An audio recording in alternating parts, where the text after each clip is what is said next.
সর্বধর্ম মিশন জয় দয়াময়। তো আশ্রমটির দায়িত্বে যিনি আছেন ওনার সাথে এখন কথা বলবো। দাদা, আপনি কি দায়িত্বে আছেন? আমি দায়িত্বে আছি কালেক্টর হিসেবে, জি। পাশাপাশি অফিসের কিছু কাজকর্মে কার্যক্রমে নিয়োজিত আছি।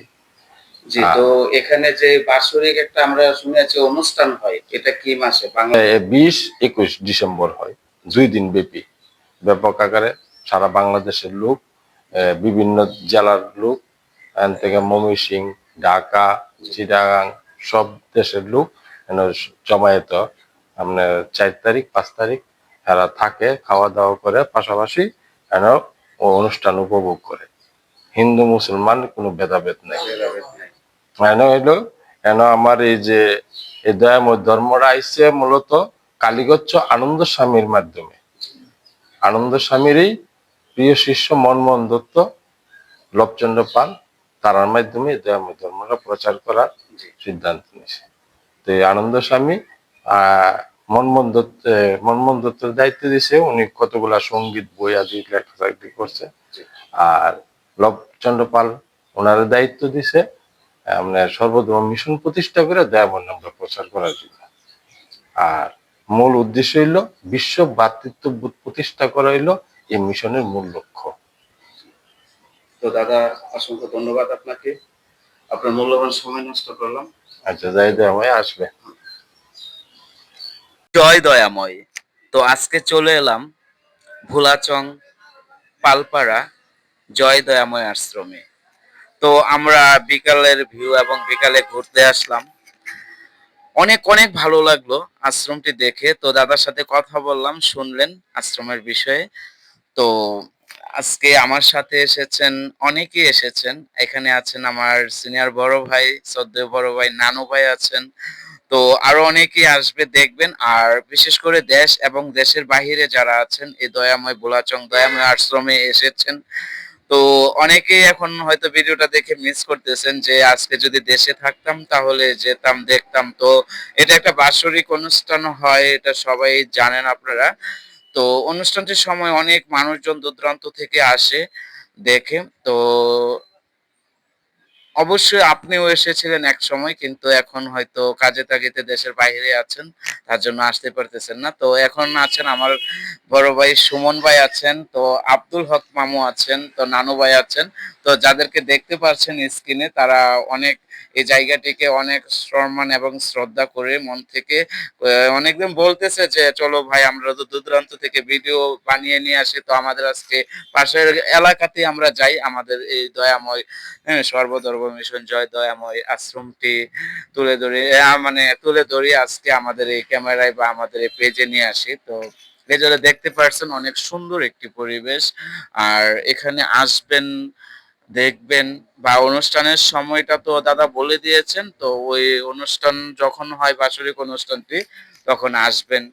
আর এখানে যখন বাৎসরিক অনুষ্ঠান হয়, দূর দূরান্ত থেকে একদম অনেক বড় নামি দামি শিল্পী যারা আছে তারা আসেন, গান করেন।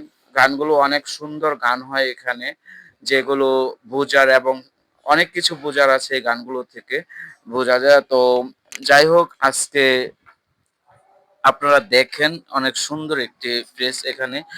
আর যে মন্দিরগুলো আছে তুলে ধরেছি এখানে, যখন অনুষ্ঠান হয় তখন অনেক অনেক অনেক মানুষজন আসে, অনেক মানে ভিড় থাকে প্রচন্ড। হ্যাঁ, বেশিরভাগ সময় অনেক দূর দূরান্ত থেকে মানুষজন আসে। আর এই যে দেখতে পাচ্ছেন আমাদের আব্দুল হক মামু আসছেন, তো আব্দুল হক মামু উনিও বলতেছে যে ভাগিনা, আসলে এই যে এনের যে পরিবেশটা অনেক সুন্দর একটা পরিবেশ, আসলে বাড়ির কাছে কামের তাগিদে কাজ কাম করে তো সময়ের জন্য আসতে পারি না। তো আজ এসে অনেকটাই অনেক অনেক ভালো লাগতেছে, কারণ অনেক সুন্দর একটা পরিবেশ, গোছানো এবং খুবই ভালো লাগলো। তো আর বিশেষ করে ভিডিওটা বেশি রং করতে পারছি না, কারণ সন্ধ্যা সন্ধ্যা ভাব হয়ে যাচ্ছে, তো সময়ের জন্য বেশি কিছু তুলে ধরতে পারি নাই। তো আসেন, আপনিও আসেন, এসে দেখেন। জায়গাটার পরিবেশ অনেক সুন্দর, আর বিশেষ করে পবিত্র একটি জায়গা, আশ্রম। তো এখন আমরা চলে যাচ্ছি তো এই যে দেখতে পাচ্ছেন যে জায়গাগুলোতে হাঁটতেছে রাস্তাটা, যখন অনুষ্ঠান হয় তখন প্রচুর প্রচুর মানুষ এখানে হয়। আর বিশেষ করে যারা ভক্তগণ আছে এখানে প্রচুর প্রচুর ভক্তগণ হয়। আর আর সাইড দিয়ে অনেক দোকানপাট, অনেক কসমেটিক্স এবং খাবার দাবার অনেক দোকানপাট হয়। আর ওই যে দেখতেছেন এটা পুকুর, হ্যাঁ, যে পুকুরটা ওই যে ওই যে পুকুরের গাটলা গুলো দেখা যাচ্ছে।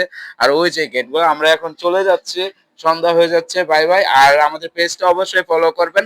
আমাদের আরেকটা পেজ আছে, সেটা হচ্ছে বাস্তব মিডিয়া, এটাতে সবাই ঢুকবেন, গিয়ে একটু পেজটা ফলো করে আসবেন, ভিডিও শেয়ার করবেন। আর বুলাচং মিডিয়া যেটা, সবাই একটু সাপোর্ট দিবেন, দেশ এবং দেশের বাইরে যারা আছেন। তো আমাদের এই পেজগুলো নতুন, তো আপনারা যদি একটু সাপোর্ট করেন ইনশাল্লাহ উঠতে পারবো। ইস, সবকিছুই ভালো লেগেছে, কিন্তু প্রবেশ পথ যে রাস্তাটি, যদি রাস্তাটি পাকা হতো, কাঁচা না হয়ে পাকা হতো, তাহলে আরো ভালো লাগতো। কারণ এই জায়গাটা কিন্তু বৃষ্টি হলে, কিন্তু বৃষ্টির সিজন, বৃষ্টি হলে কিন্তু এখানে পুরা পানি জমে থাকবে, কাদা হয়ে যাবে একটা। তো যারা আমাদের এই নবীনগরে পৌরসভা অধীনে এটা আছে, যারা রাস্তার কাজ নির্মাণের কাজের সাথে সংশ্লিষ্ট আছেন, যদি একটু তারা সুদৃষ্টি দিতেন এই রাস্তাটির প্রতি, রাস্তাটি করে দিতেন, তাহলে কিন্তু অনেক অনেক ভালো হতো। যেহেতু পবিত্র একটি জায়গা, আশ্রম, তো এখানে রাস্তাটির মধ্যে কেমন একটু বালু মানে অন্যরকম হয়ে আছে, রাস্তাটি পাকা হলে আরো সুন্দর হতো। তা যাক, সবাই ভালো থাকবেন, সুস্থ থাকবেন। এখানে আজকের মতো ভিডিও, তো অবশ্যই আমাদের পেজটা ফলো দিবেন। আর আর অবশ্যই অবশ্যই আমাদের আরেকটি পেজ আছে বাস্তব মিডিয়া, ওইটাতে ঢুকবেন, নতুন পেজ, ঢুকে সবাই একটু ফলো করে আসবেন। আর সবাই ভালো থাকবেন।